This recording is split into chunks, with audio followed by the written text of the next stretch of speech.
ABS. It offers superior resistance to impact, heat, chemicals and has great electrical properties.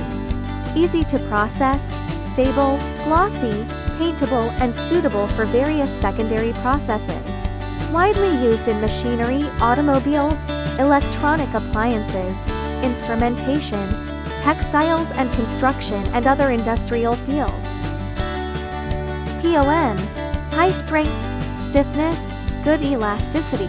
It can replace most non-ferrous metals, automobiles, machine tools, instrument internals, bearings, fasteners, gears, spring pieces, etc.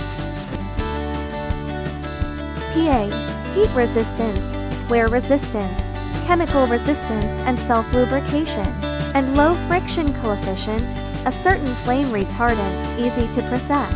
Automobile manufacturing, electrical and electronic industry, medical equipment and instruments. Aluminum alloy.